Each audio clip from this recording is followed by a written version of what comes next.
You try to tell yourself over and over, it's just an image, just a stupid picture of a stupid dog that someone photoshopped teeth onto.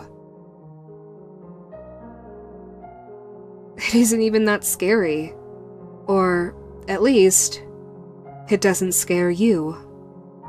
Not one bit. I mean, how could it scare you? After all, it's just a picture.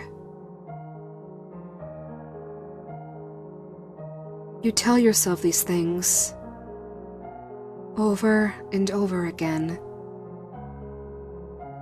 But each time you do, you're lying. The image does scare you. Something about that smile, too wide with too many teeth. The same, all the better to eat you with smile that the big bad wolf gave to Red Riding Hood. A smile full of threat and sharpness. A predatory smile. Again, you try to bury the idea, to ignore it. But it's no use. For even when you close your eyes, you see it, smiling maniacally back at you. With those eyes illuminated and searing, burning into your mind and soul.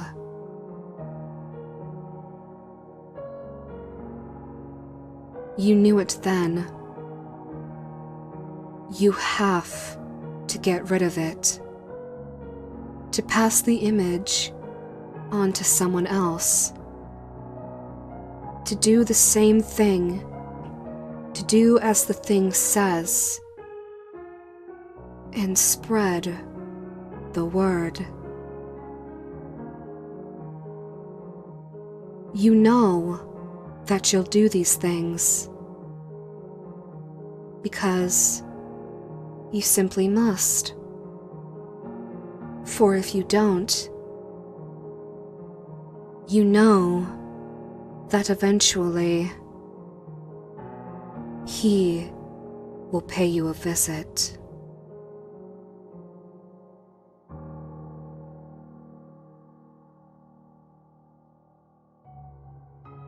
The Smile.dog Creepypasta, also often referred to as Smile.jpeg, concerns a supposedly cursed or demonic image of a Siberian husky with a menacing expression and an exaggeratedly large smile from a mouth seemingly filled with human teeth. According to the story, the image depicting Smile.dog is an image of a demon or evil spirit that then plagues and torments the minds of anyone who has looked upon it with horrendous visions and terrifying nightmares, compelling them to spread the word by sharing the image with others. The longer the victim continues without sharing the image, the more extreme the haunting becomes. And if the image is not shared at all, then Smile.dog takes his true form, either killing the victim, driving them to the point of insanity, or, in many versions, dragging them away to hell. The original image associated with Smile.jpeg, or the Smile.dog creepypasta, shows a Siberian husky with what appears to be a heavily photoshopped mouth. The husky is gray-black, and the image only shows the head and neck of the dog, with prominent, pointed ears. The eyes of the dog are illuminated by the camera flash, so that they take on a much more glowing quality. And the manner in which the dog is looking into the lens, as if posing for a portrait in a disturbingly human fashion. Many would agree that the most unsettling part of the image is the smile,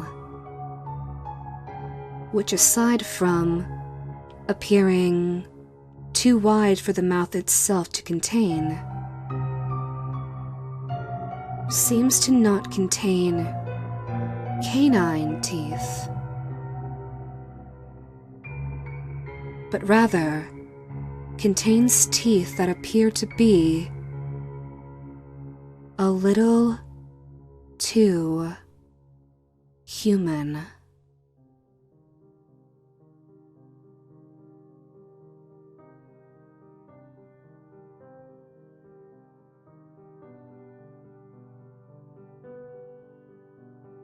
I first met in person with Mary E.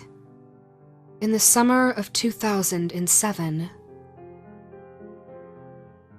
I had arranged with her husband of 15 years, Terrence, to see her for an interview.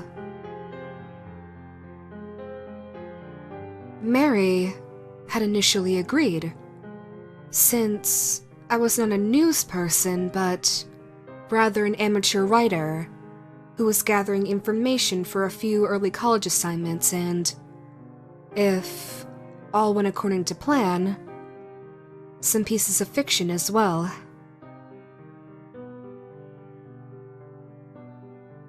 We scheduled the interview for a particular weekend when I would be in Chicago on unrelated business.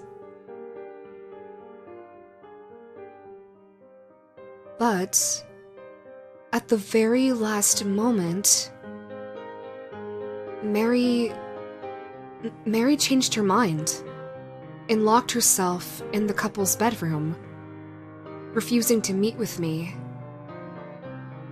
For about half an hour, I sat with Terrence as we camped outside the bedroom door. I was listening and taking notes, while he attempted, rather fruitlessly, to calm his wife. The things that Mary said, however, they made little sense, but fit with the pattern that I was expecting.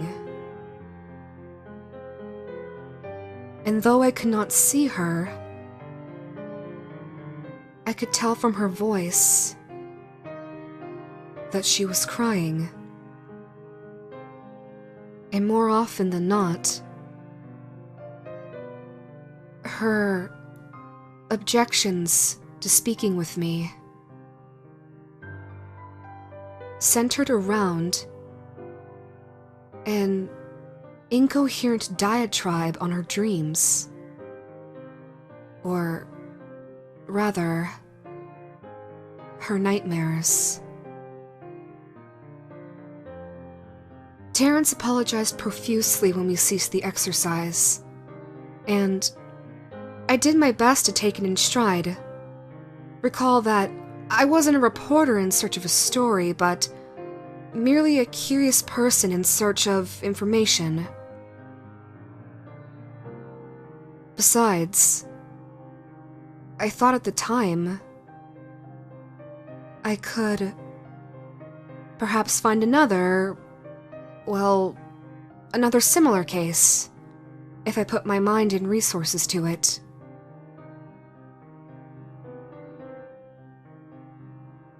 Mary E. was the sysop for a small Chicago-based bulletin board system in 1992, where she first encountered Smile.jpeg. And from there, her life changed forever. She and Terrence had only been married for 5 months. Mary was one of an estimated 400 people who saw the image when it was posted as a hyperlink on the BBS. Though she is the only one who has spoken openly about the experience. The rest have remained anonymous or are presumably dead. In 2005, when I was only in the 10th grade, Smile.jpeg was first brought to my attention by my ever-growing interest in web-based phenomena. Mary was the most often cited victim of what is sometimes referred to as Smile.dog. The being Smile.jpeg is reputed to display. What caught my interest, other than the obvious macabre elements of the cyber legend, and my proclivity towards such things, was the sheer lack of information. Usually to the point that people don't believe it even exists, other than as a rumor or a hoax. It is unique because though the entire phenomenon centers on a picture file, that file is nowhere to be found on the internet. Certainly, many photo-manipulated simulacra litter the web, showing up with the most frequency on sites such as the image board 4chan, particularly the paranormal subboard.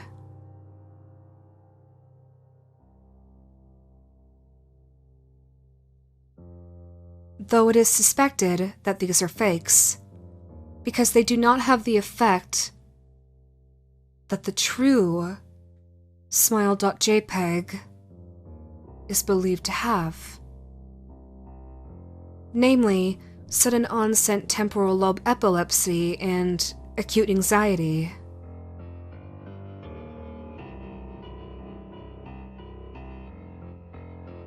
This purported reaction in the viewer is one of the reasons the phantom-like Smile.jpeg is regarded with such disdain, since it is patently absurd. Though, depending on whom you ask, the reluctance to acknowledge Smile.jpeg's existence might be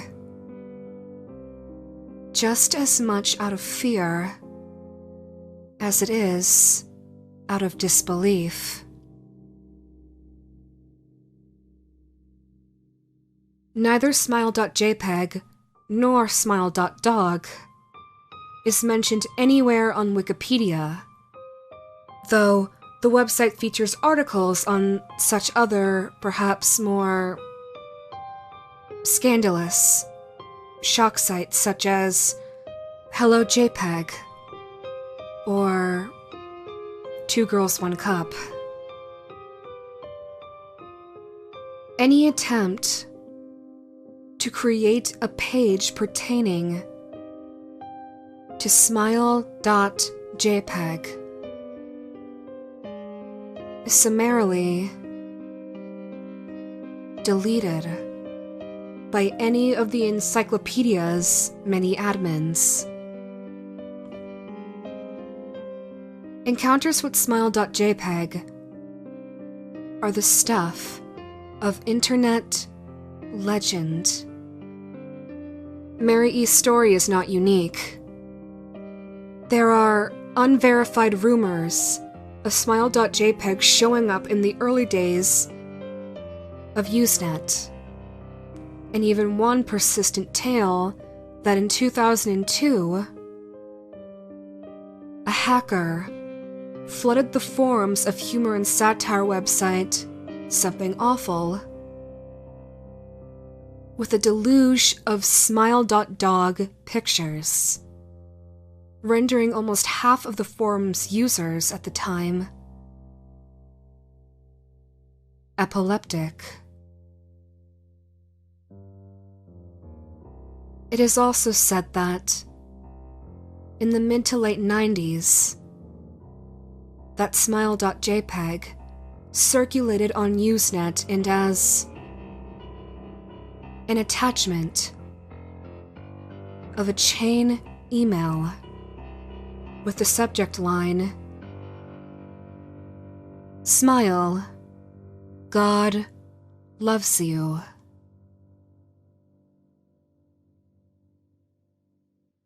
Yet, despite the huge exposure these stunts would generate, there are very few people who admit to having experienced any of them, and no trace of the file or any link has ever been discovered.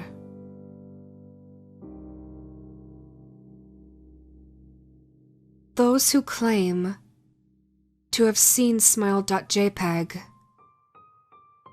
often weekly, joke that they were far too busy to save a copy of the picture to their hard drive. However, all alleged victims offer the same description of the photo. A dog-like creature, usually described as appearing similar to a Siberian husky. Illuminated by the flash of the camera, it sits in a dimly lit room.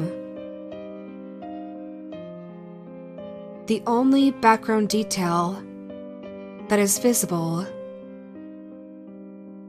being a human hand extending from the darkness near the left side of the frame. The hand is empty, but is usually described as beckoning. Of course, most attention is given to the dog, or dog creature, as some victims are more certain than others about what they claim to have seen. The muzzle of the beast is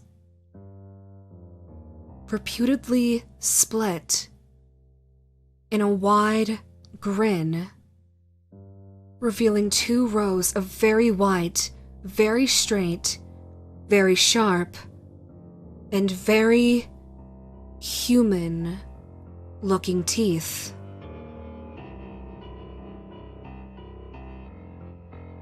This is, of course, not a description given immediately after viewing the picture,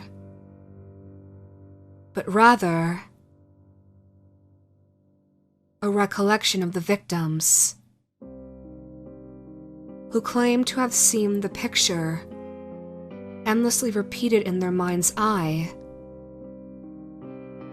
during the time that they are, in reality,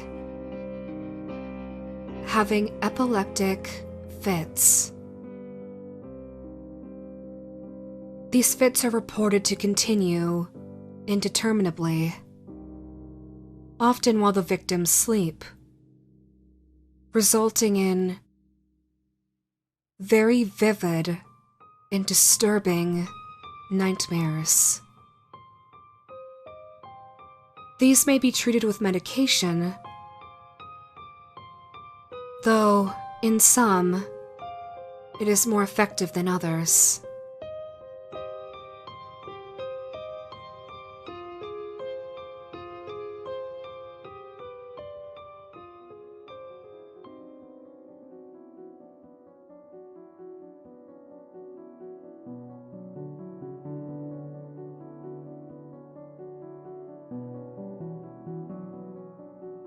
Mary E., I assumed, was not on effective medication. That was why, after my visit to her apartment in 2007, I sent out feelers to several folklore and urban legend-oriented news groups, websites, and mailing lists, hoping to find the name of a supposed victim of Smile.jpeg, who felt more interested in talking about their experiences. For a time, nothing happened, and at length, I forgot completely about my pursuits, since I had just begun my freshman year of college and was quite busy at the time.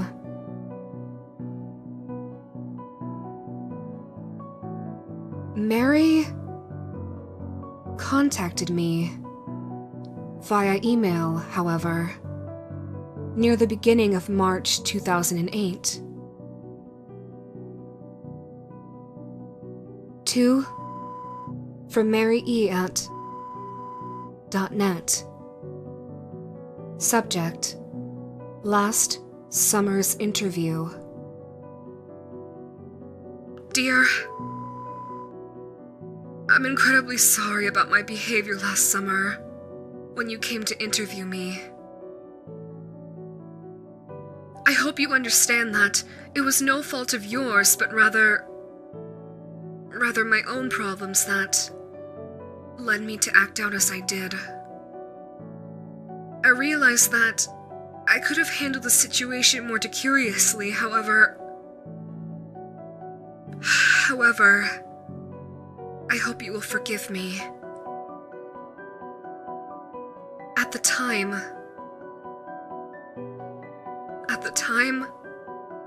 I was afraid. You see, for 15 years, I have been haunted by Smile.jpeg. That thing, Smile.dog, has come to me in my sleep every night. I know that sounds silly, but it's true. There is an ineffable quality about my dreams, my nightmares, that makes them completely unlike any real dreams I have ever had. I do not move, and I do not speak. I simply look ahead. And the only thing ahead of me is the scene from that horrible picture. I see the beckoning hand, and I see Smile.dog. It talks to me. It's not a dog, of course. Though I am not quite sure what it really is. It tells me it will leave me alone. If only I do as it asks. All I must do, it says, is spread the word. That is how it phrases its demands. And I know exactly what it means. It wants me to show it to someone else. And I could. The week after my incident, I received in the mail a manila envelope with no return address.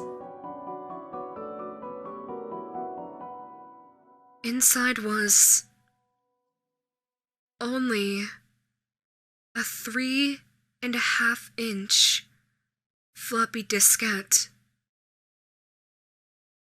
I didn't even have to check it. I knew precisely what was on it. I thought for a long time about my options. I could show it to a stranger, or a coworker. Hell, I could even show it to my husband, Terrence. As much as the idea disgusted me.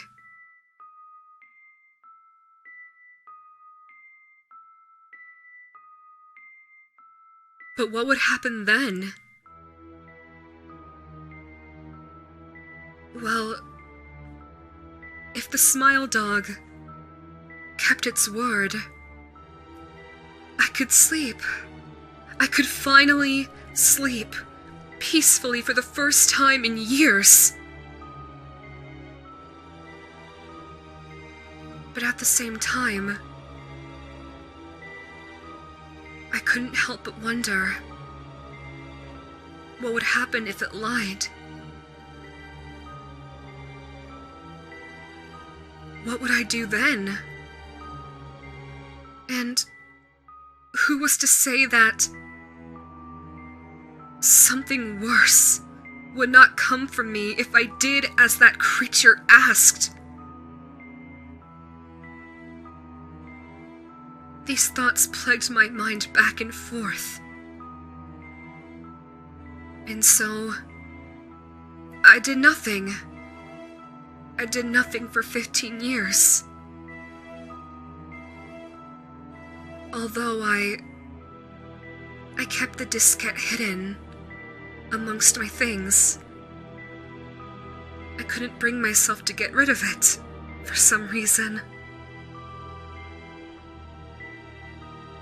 Every night, for 15 years, the Smile.dog has come to me in my dreams.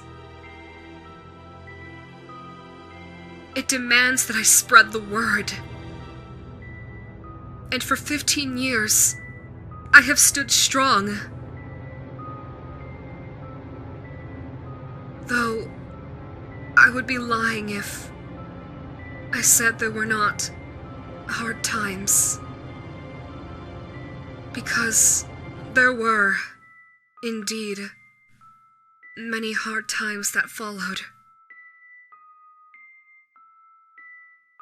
Many of my fellow victims on the BBS board, where I first encountered Smile.jpeg, stopped posting. I had heard that some of them committed suicide, and the others remained completely silent, simply disappearing off the face of the web.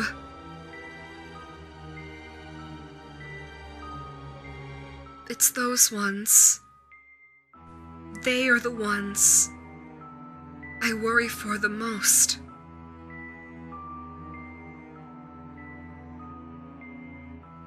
I sincerely hope that you will forgive me, but last summer when you had contacted me and my husband about an interview, I was near the breaking point. At the time, I decided I was going to give you the floppy diskette. I didn't care if the Smile Dog was lying or not. I just wanted it to end. You were a stranger after all, someone I had no connection with, and I thought I would not feel any sorrow when you took the diskette as part of your research and sealed your fate.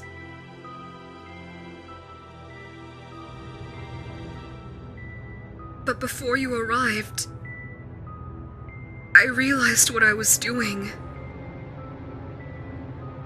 I was plotting to ruin your life.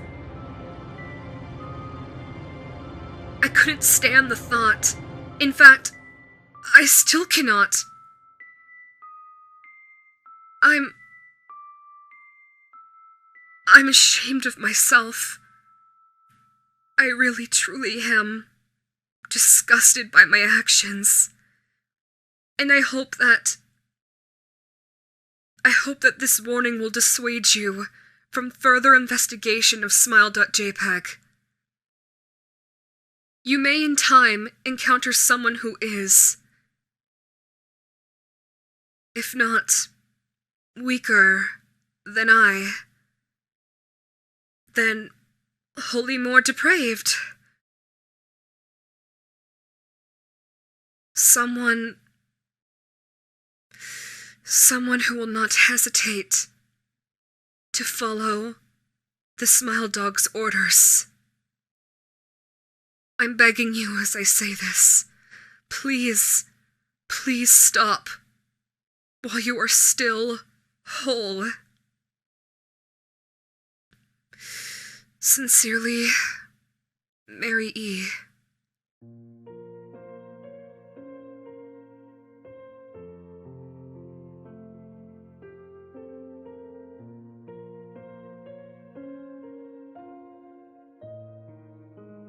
Terrence contacted me later that month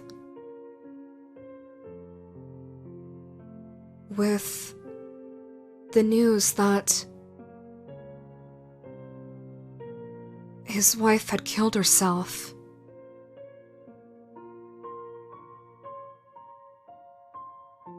While cleaning up the various things she'd left behind, closing email accounts and the like, he happened upon the above message. He was a man in shambles. He wept as he told me, practically begged me to listen to his wife's advice. He had found the diskette, he revealed, and burnt it until it was nothing but a stinking pile of blackened plastic. The part that disturbed him the most, however, was how the diskette had hissed as it melted, like some sort of animal, he said.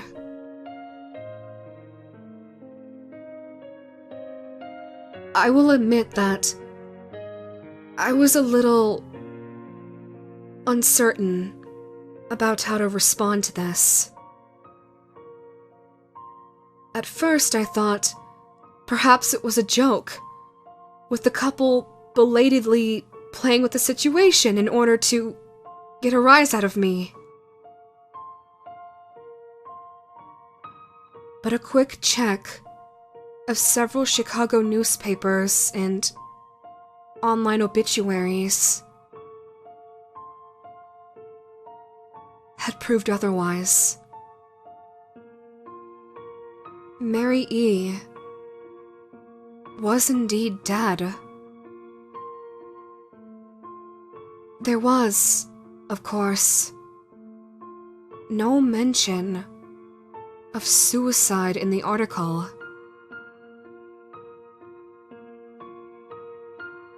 I decided that, for a time at least, I would not pursue any further into the subject of Smile.jpeg. Especially since I had finals coming up at the end of May.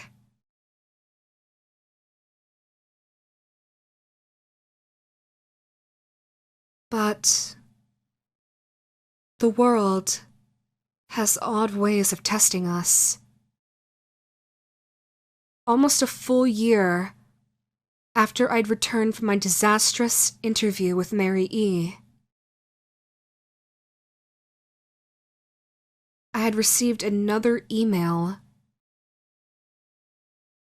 regarding the Smile.dog.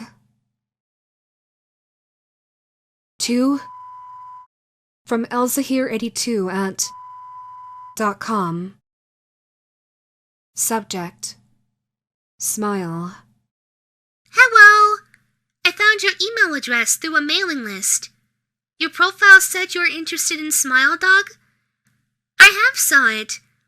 It is not as bad as everyone says. I have sent it to you here. Just spreading the word. Teehee.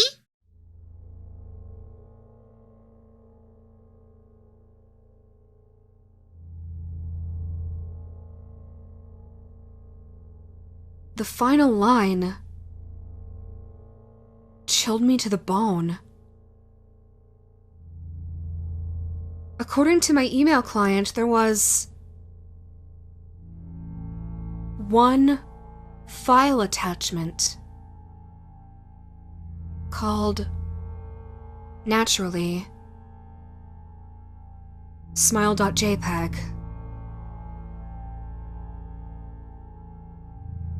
I considered downloading it for a time. It was most likely a fake, I imagined. And even if it wasn't, I was never wholly convinced of Smile.jpeg's peculiar powers. Mary E.'s account had shaken me, yes, but she was probably mentally unbalanced anyway. After all, how could a simple image do what Smile.jpeg was said to accomplish? What sort of creature was it that it could break one's mind with only the power of the eye? And if such things were patently absurd, then why did the legend exist at all? If I downloaded that image, if I looked at it, and Mary turned out to be correct, if Smile.dog came to me in my dreams demanding I spread the word, what would I do? Would I live my life as Mary had, fighting against the urge to give in until I died? Or would I simply spread the word, eager to be put to rest? And if I chose the latter route, how could I do it? Whom would I burden in turn? If I went through with my earlier intention to write a short article about Smile.jpeg, I decided I could attach it as evidence. And anyone who read the article, anyone who took interest, would be affected.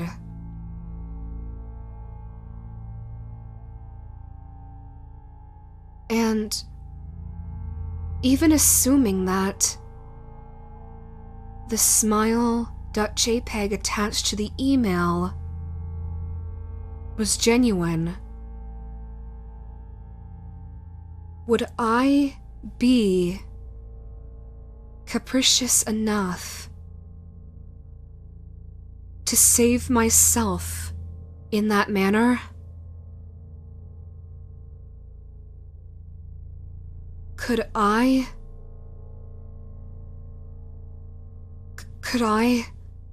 spread the word?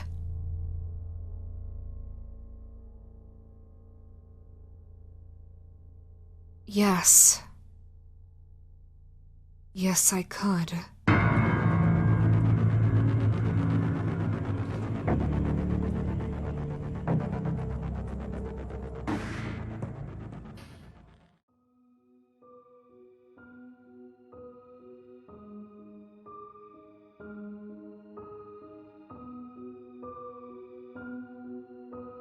The origin of both the original image of the husky and the first appearance of the altered image are unknown, with the creator still being anonymous.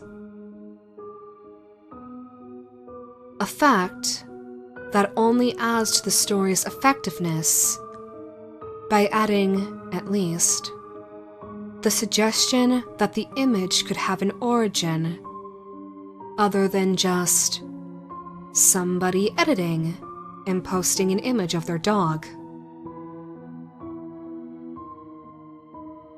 This inability to pin down the exact origin of the story also ties with the meta elements of the creepypasta story itself, in which the narrator describes how the image cannot be traced and references to it on popular websites or incidents linked to it seem to disappear or be suppressed, suggesting that there are forces that do not want the background of the image or information about its power to be discussed in a public forum. The general consensus on the first appearance of creepypasta relating to the image is that it first appeared in 2008 on 4chan, though even this origin remains frustratingly non-specific and unclear. Following this initial posting, the story's spread becomes a little clearer. In 2009, a post on Urban Dictionary gave an explanation of the story as a definition for the term Smile.jpeg. In April 2010, a thread opened by anonymous Ethan on Movie Codec forums discussing the image and the story. Here, the idea that the image's origin was unclear was again underscored by the poster. Later that same year, a live-action video about the story was uploaded to YouTube by a user known as Saboom. And on August 27th, the story got its own page on the Creepypasta wiki.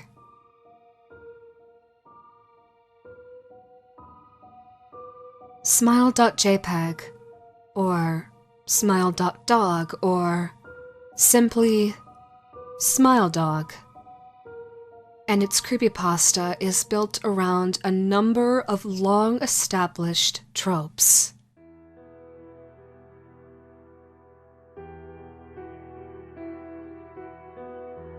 The first is the concept of chain letters. These are letters sent, mostly anonymously, which contain an instruction or inducement to spread or send on the letter and its message, often with either the promise of some reward for this action, or, conversely, a threat of some mishap or bad luck befalling the receiver if they refuse to send the message on and continue the chain.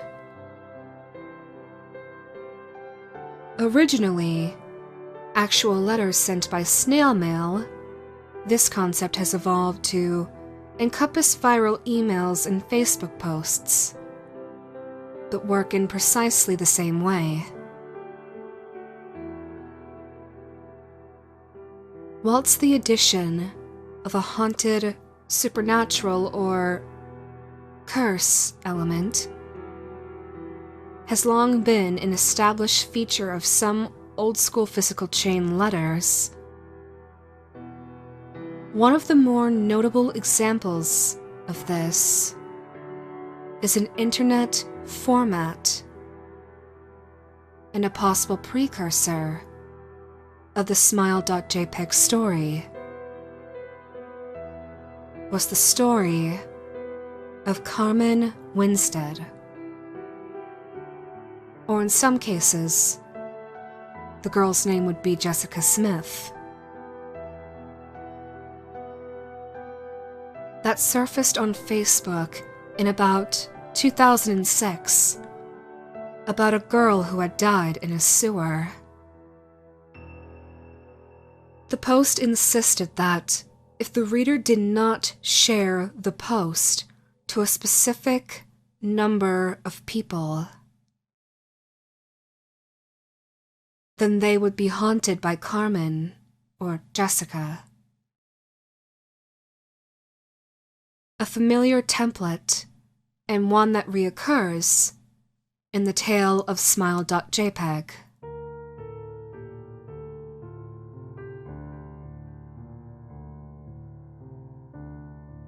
The other significant tropes in the story, that being the idea of being pursued by a demon or malevolent entity, and the idea that this activity can be started or halted by passing on a particular artifact, is a common one within popular culture, and the theme of numerous horror movies, ranging from The Ring to a more comedic Drag Me to Hell, and the more recent It Follows.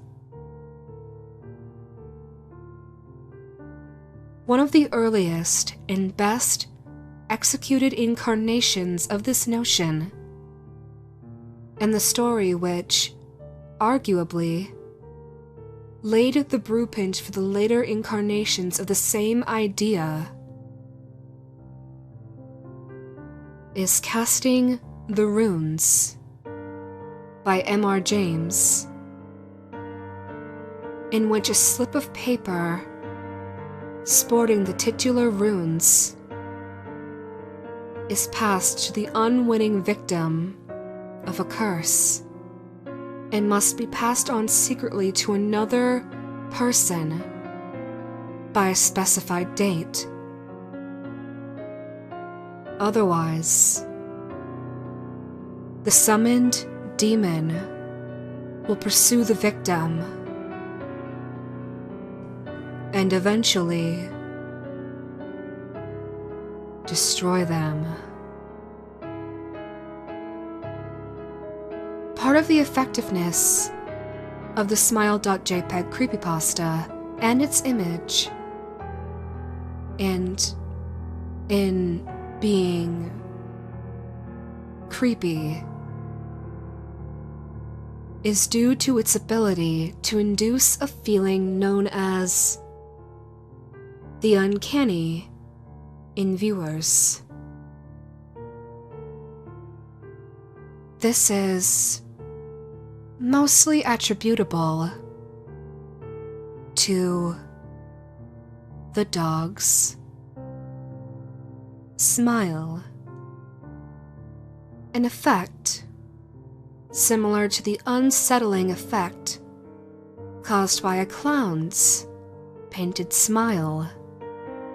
Psychologists suggest that smiles that are too wide, or smiles that show all of the teeth in the mouth,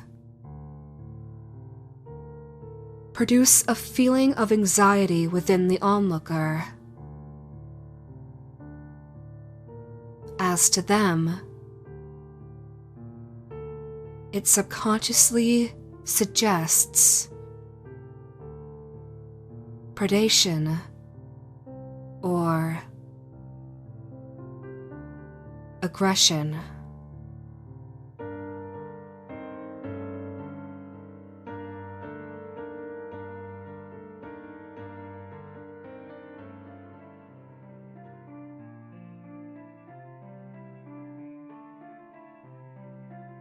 You've all heard of Smile.dog, right? You know, that terrifying picture of a husky, the one that's smiling in a demonic way. Well, I was looking at internet memes and scary stories a few months ago. I had stumbled across an urban legends video, which I found to be pretty intriguing. I watched the video and it told a few basic facts about spontaneous human combustion and sleep paralysis, though the video also contained a couple screamers to kill the mood a little bit, but I digress. Anyway, the end story was of Smile.dog.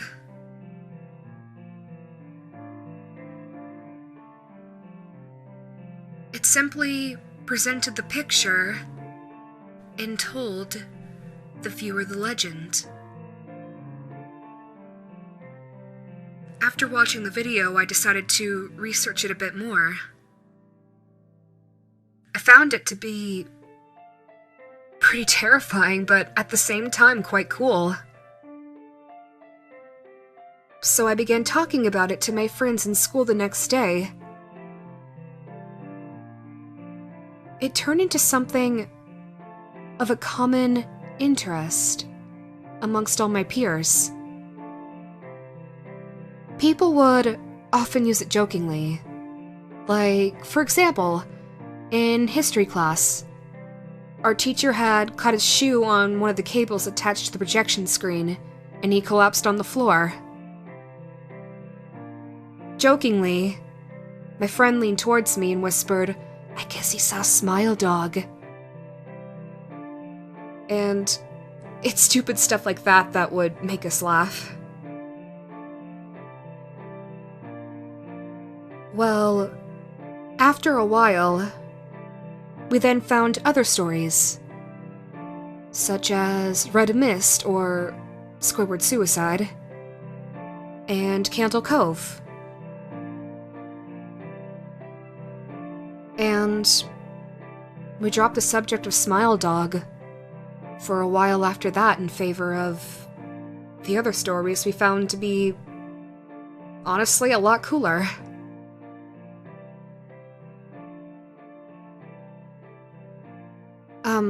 Before I continue, I have to explain something else. It's about one of my classmates. His name was Michael. In our school, we often talked to him, but we didn't really hang out with him much. After all, he was a pretty strange kid. He mostly kept to himself, and we never really saw him much outside of classes, like in lunch or in the hallways. Though we didn't really find it to be much of our concern. Though we mostly saw him in class, he would often leave the lessons early to visit a hospital, as he was a rather sickly child. He told me only a few of his afflictions, claiming that the most noticeable were epilepsy and schizophrenia. He would never really show signs of these, though, and if we ever mentioned them to him, he'd often laugh them off and dismiss them.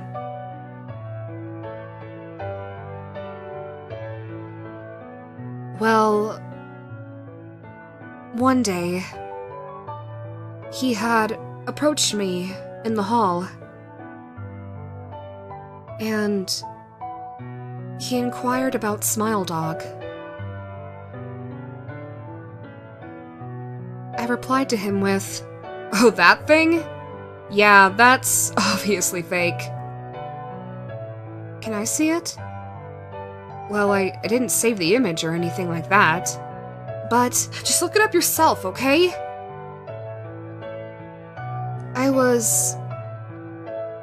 Honestly, I was pretty overwhelmed with homework at the time, and when people try to talk to me, I get pretty irritable. It was nothing against Michael, I was just stressed. He walked away without looking back, and that was that.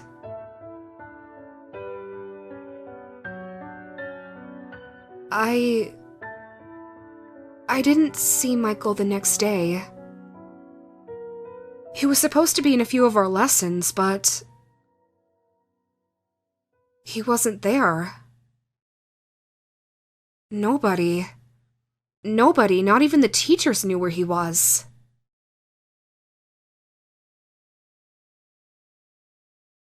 It was a couple of periods in that I was called into the headmaster's office. He sat me down in front of his desk and he told me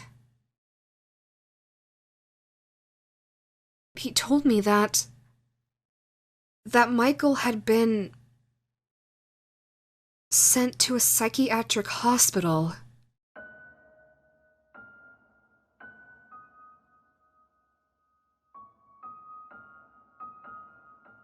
Apparently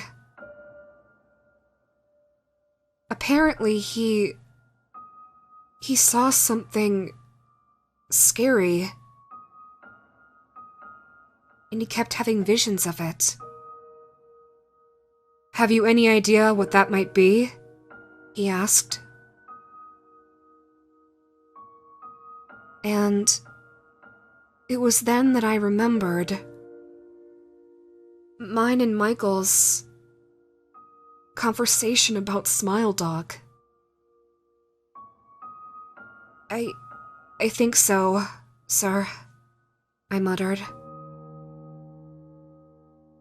The headmaster immediately brought up his computer, and I was faced with the Google search engine. I changed the search to images and typed in Smile.dog. And I showed the headmaster the full unedited image of Smile.dog. "Oh my," he said, and told me that Michael would probably want to see me.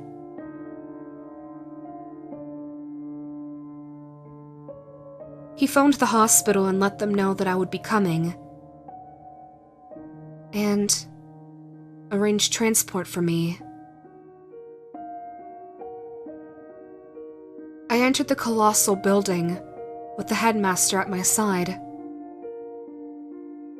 As we were speaking to the receptionist, we were approached by a doctor. They told us that Michael only wanted to see me. The headmaster seemed confused and a tad nervous, and looked to me to see how I felt about it. All I said was, "That's all right. I'll see you in a few minutes."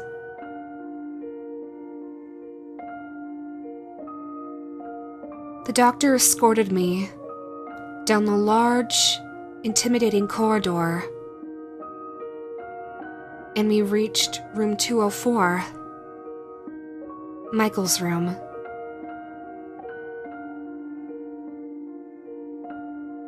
The doctor opened the door, and I stepped inside. The room had padded floors and walls, and a single light. There were no windows except for the minuscule viewing slot that was on the door.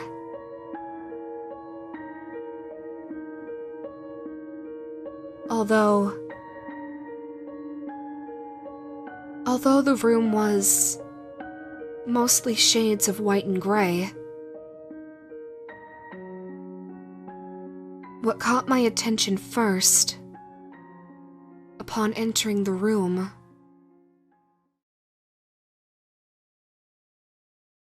was the large splatters of red that covered the floors and walls.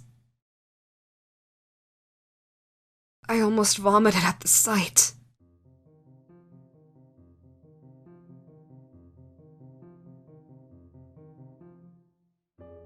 Michael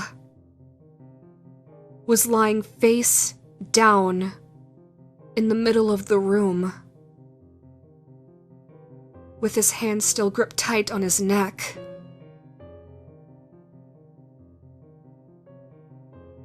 He was dead. I would have booked it right then and there for help if it wasn't for the small piece of paper that was lying right next to him. Curiosity overtook my fear for a moment as I carefully approached Michael's corpse and picked up the paper. It was a hastily scrawled note written for me. "Dear Josh, I saw the Smile dog. I looked it up after our conversation yesterday. I never should have looked at it. It's everywhere now. And no matter what we do, it can't be stopped. It appears even in the brightest moments of your life. It's always watching, and it always will be watching. never moving. It will not go away. Why did they put me in this room? Just why? Why did they put me in this place? I have no escape here. And no matter how much I kicked off, no matter how much I begged and screamed and tried to tell them, tried to warn them, none of the doctors would believe me. I was trapped in this place. Trapped where it could find me and get to me. I'm sorry, but this was the only way out. Although I still have my doubts. I mean, what if the dog is still there? Even in death?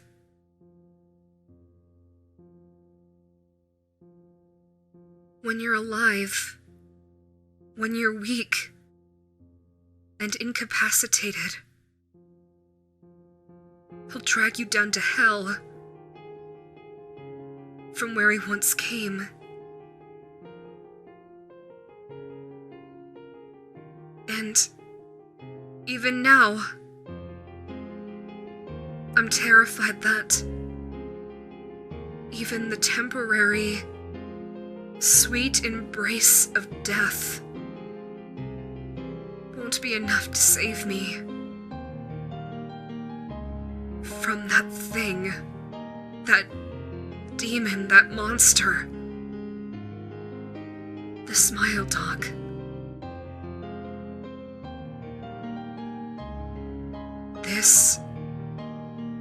This is the reality, Josh.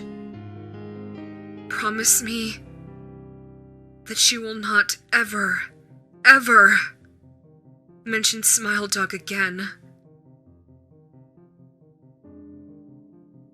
Sincerely, Michael.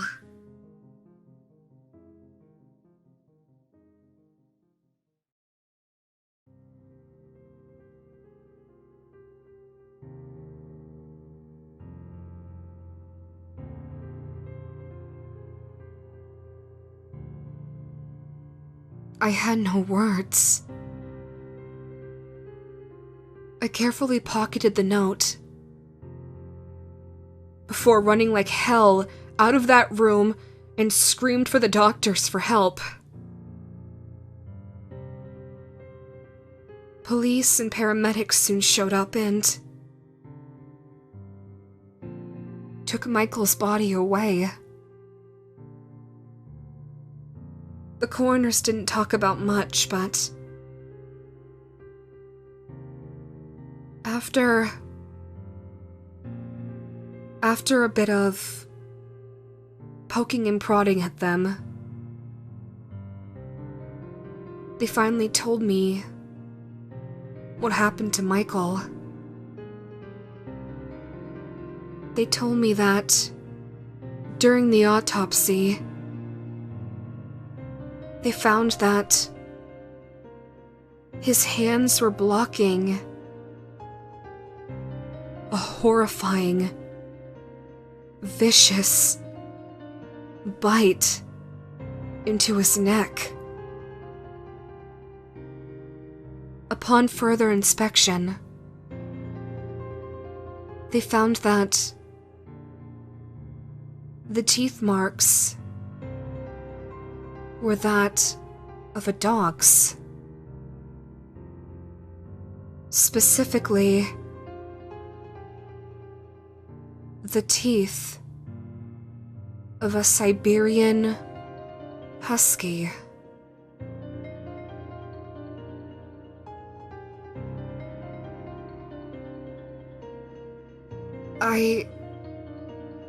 I keep going over and over that note in my head. I mean, I just can't believe it. I mean, Michael, he he was such a nice guy, and I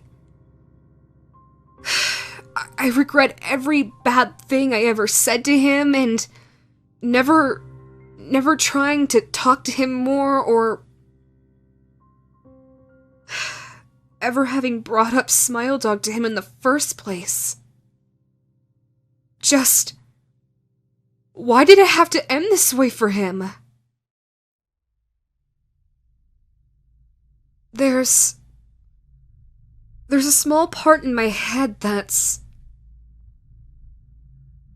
just screaming at me that I'm responsible for Michael's death.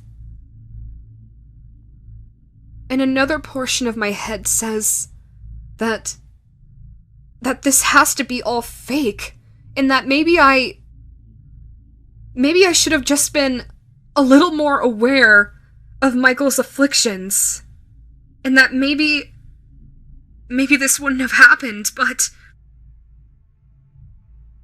the only trouble is that I'm running out of options to believe here.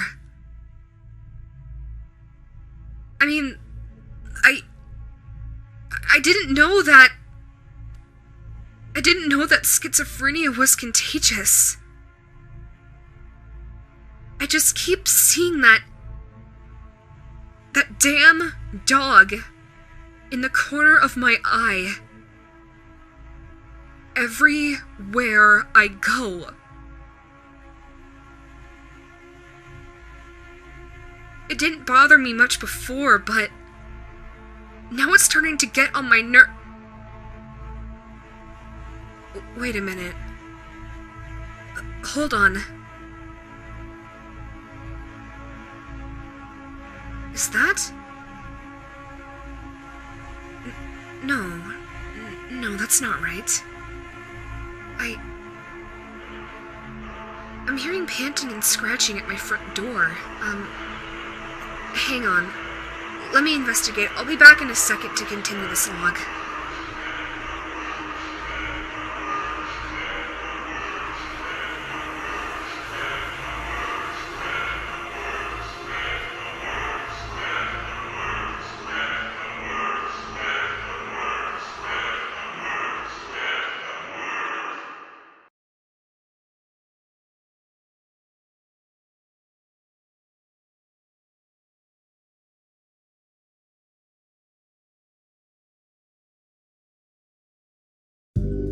Hello, my darlings. It's me, Camilla. It's been a while since you've last heard my voice, hasn't it? Well, Danny gave me the spotlight for just a moment, so that way I could tell you all, thank you so much for all of your support, and for watching this video. Not only does your support truly mean the world to Danny, but it also means the world and more to me. And speaking of support, if you want to continue to support me and Danny and the rest of the faces of this channel, Danny just launched a brand new Patreon page. They've been actively posting content on there, ranging from behind the scenes looks to unreleased early access videos and audios, as well as some Patreon exclusive content too. $3 is not only for general support, but it also gets you access to the behind the scenes content, like work in progress pieces of scripts and thumbnails, as well as full uncut audio recordings chock full of Danny's, well, bloopers. And you also get to say in on various polls that they'll be putting up in the future, in regards to what videos they should work on next, what to post or upload next, what games they should stream next, etc. $6 gets you all the previous tier's benefits, but it also gets you a 4 to 7 day early access pass to all of Danny's finished thumbnail art, their completed original audio roleplays, as well as their creepypasta narrations. They've mentioned briefly to me that they won't be including audios using other people's scripts, like the ones they found on Reddit, for example. However, they did say that they would do it if they were given explicit permission by the scriptwriters first. And included in the $6 tier, Danny says that I can read your name aloud at the end of videos and audios, which I'm sure many of you would appreciate hearing my lovely voice give each of your names the spotlight they deserve. And lastly, $20 gets you all of the previous tier's special benefits, all including one very special catch. You also get access to all of Danny's Patreon exclusive content. These include audio roleplays, artwork, unreleased script ideas, and the like. Things that will never see the light of day anywhere but there. Please feel free to check out Danny's Patreon if you can. But if some of you can't afford to do Patreon, but would still like to support me and Danny and the rest of the channel with a friendly donation, we also have a Ko-Fi page. It may look barren now, but Danny's told me that she fully intends to make more use of it by winter, by opening up audio commissions. So keep your eyes open for when that particular announcement goes up. Maybe I'll be the one to give the special announcement, including all the details about that. Links for both the Patreon and the Ko-Fi will be down in the description, but they'll also be available in Danny's YouTube page's About section, as well as their Linktree page. Thank you so very much to our very first $9 patron, Polyup. You are absolutely amazing and such an adorable little sweetheart. And I know for sure that Danny appreciates your support. I know I most certainly appreciate your patronage, my dear. Anyways, thank you all so much for watching this video, and for watching this far ahead in the ending. We promise that there is more to come soon, everybody. We wish you all a wonderful day, afternoon, or night, wherever you all are in this big, beautiful world. I love you all so very much, my dearest, most precious little siblings of mine. And I hope to see you all again very soon. Bye-bye.